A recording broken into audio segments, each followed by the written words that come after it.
Morning rush at Café Luna. The autumn morning sunlight filtered through the tall windows of Café Luna as Emma Mitchell tied her apron and prepared for another busy Tuesday. At 27, Emma had been working as a barista for 3 years while pursuing her dream of becoming a translator. The cafe, located in downtown Cedar Falls near several corporate offices, attracted a diverse international clientele that made each shift an opportunity to practice the languages she had been studying since childhood. Emma loved the rhythm of morning service, the familiar hiss of the espresso machine, the comforting aroma of freshly ground coffee beans, and the daily parade of regular customers whose orders she had memorized. But what she loved most was the occasional challenge of helping confused tourists or international business travelers navigate the menu in their native languages. This particular Tuesday morning, the cafe was unusually crowded. A technology conference at the convention center down the street had brought hundreds of international visitors to Cedar Falls, and many of them had discovered Café Luna's reputation for excellent coffee and friendly service. The struggling customer around 9:30, during a brief lull between the breakfast rush and mid-morning coffee break, Emma noticed an elderly Japanese gentleman standing near the counter, studying the menu board with obvious frustration. He held a smartphone with what appeared to be a translation app open, but he seemed uncertain about how to proceed with ordering. Emma approached him with a warm smile and began speaking in Japanese, one of the 6 languages she had studied extensively during her years of community college courses and independent study.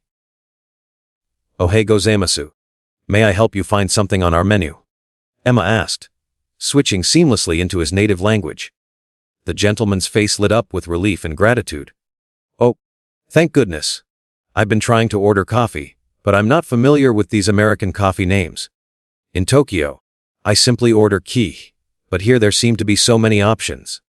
Emma smiled with understanding. "I completely understand.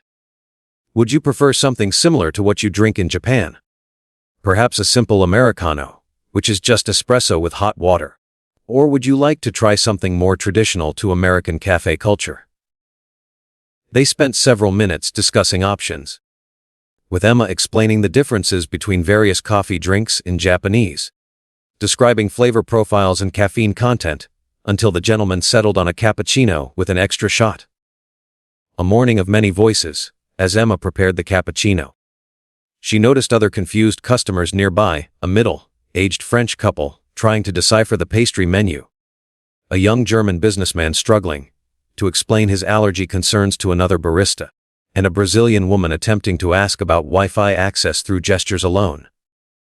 Without breaking her rhythm, Emma completed the Japanese gentleman's order and moved smoothly to assist the French couple, switching languages as naturally as changing radio stations. "Bonjour. May I help you select a pastry?" Emma asked in French, her accent carrying the slight Parisian inflection she had learned from her French professor. The couple's relief was immediate. "Oh, wonderful. We were hoping to find something similar to pain au chocolat. Do you have anything like that?" Emma described their chocolate croissants in detail, explaining how they compared to traditional French pastries, and suggested pairing them with café latte prepared in the French style. Next, she addressed the German businessman in his language, carefully noting his nut allergy and explaining which menu items were safe for him to consume. Then she switched to Portuguese to help the Brazilian woman not only connect to the Wi-Fi, but also recommend a Brazilian-style coffee drink that wasn't on the menu, but that Emma knew how to prepare. An observant witness. What Emma didn't notice during this display of linguistic versatility and customer service was the man sitting in the corner booth near the window. Marcus Wellington had been observing the entire interaction with growing fascination. At 52, Marcus had built Wellington Global Solutions into one of the world's largest consulting firms, with offices in 47 countries and annual revenues exceeding $12 billion. He traveled constantly, managed thousands of employees, and had grown accustomed to the challenges of navigating different cultures and languages in his business operations. Marcus had stopped at Café Luna that morning specifically because he had heard it was popular with conference attendees. and he wanted to observe how a small American business handled international customers. He was in Cedar Falls to finalize the acquisition of a regional tech company. But more importantly, he was searching for inspiration on how to improve his own company's approach to global customer service. What he had just witnessed was extraordinary. A single barista seamlessly switching between 6 different languages. Not just translating words, but genuinely connecting with customers, understanding their needs, and adapting her service to their cultural expectations. The approach. When the rush finally subsided, Marcus approached the counter where Emma was wiping down the espresso machine. She looked up with her customary friendly smile. "Good morning. What can I get for you today?" "Actually, I'd like to ask you a question first," Marcus said. "I couldn't help but notice you helping customers in several different languages this morning. How many do you speak?" Emma smiled modestly. 6, though my proficiency varies. Japanese, French, German, Portuguese, Spanish, and Mandarin. I'm also learning Arabic and Korean, but I'm not confident enough to use those professionally yet." "That's remarkable. Did you study languages in university?" "I studied at community college," Emma replied, feeling the familiar twinge of embarrassment about her educational path. "I couldn't afford a 4-year university, so I've been taking individual courses over the years while working.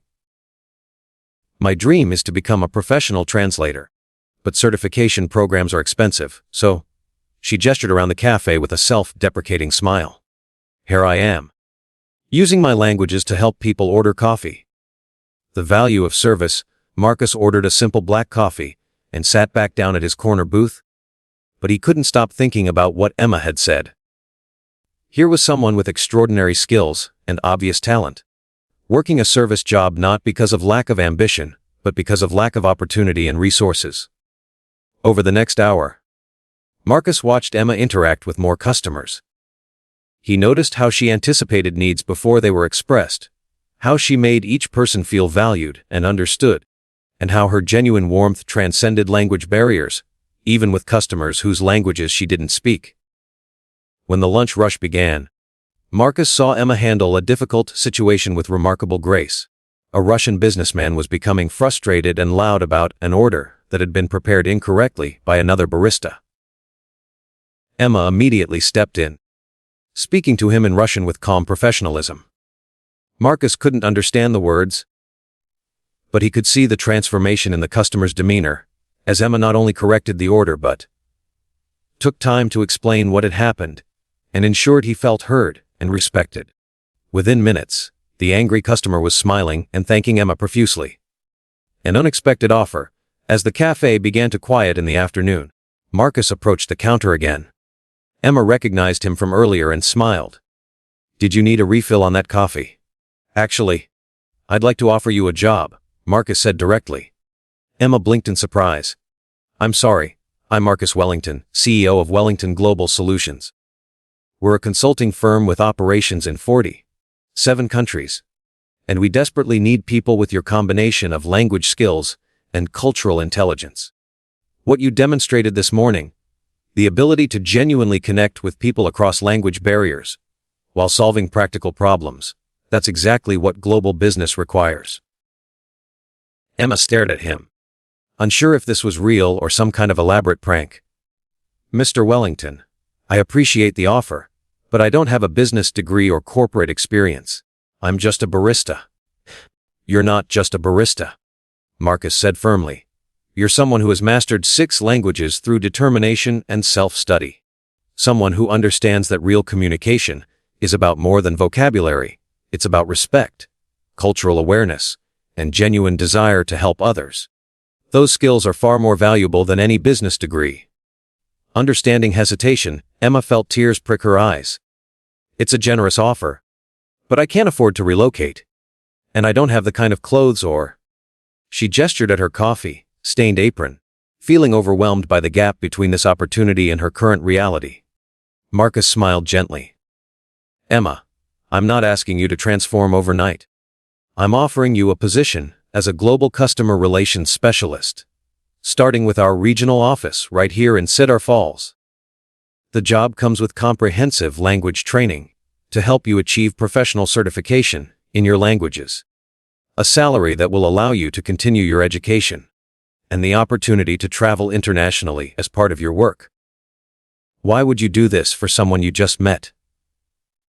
Because in the hour I've spent observing you, I've seen qualities that are rare even among people with impressive resumes. You have natural talent, genuine compassion, and the discipline to teach yourself 6 languages while working full-time. That combination is far more valuable than conventional credentials. 6 months later, Emma sat in a conference room at Wellington Global Solutions Regional Headquarters, conducting a virtual training session for customer service representatives in the company's Asian offices. She spoke in flawless Japanese, explaining cultural nuances that could affect customer interactions, and then seamlessly switched to Mandarin to address questions from the Shanghai team. Around the conference table sat regional managers taking notes, but Marcus watched from the back of the room with satisfaction. Hiring Emma had proven to be one of his best decisions. She had not only excelled in her role, but had helped redesign the company's entire approach to global customer service. The company had established a language scholarship program, inspired by Emma's story, helping other talented, but financially limited individuals develop professional language skills. They had also restructured their hiring practices to value demonstrated ability and character over traditional credentials. The real language after the presentation. Emma found Marcus in the hallway. "Mr. Wellington, I wanted to thank you again.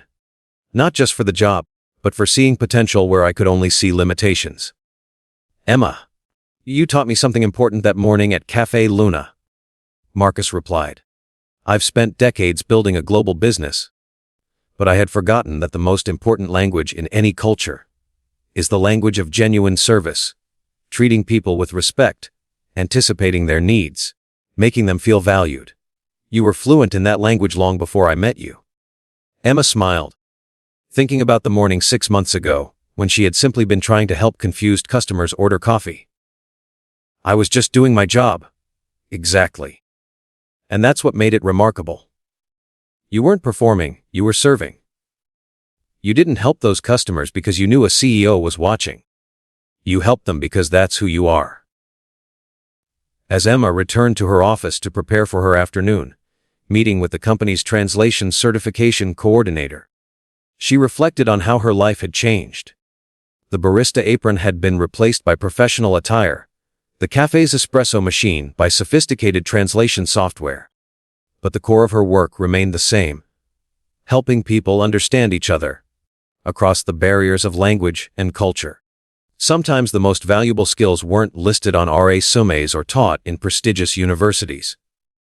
Sometimes they were developed in small cafes, practiced during morning rush hours, and demonstrated through simple acts of service that showed genuine respect for every person who walked through the door. And sometimes, those small demonstrations of character and competence were exactly what someone was looking for, even when neither the barista nor the observant customer in the corner booth realized that a single morning of authentic service would change both their lives forever.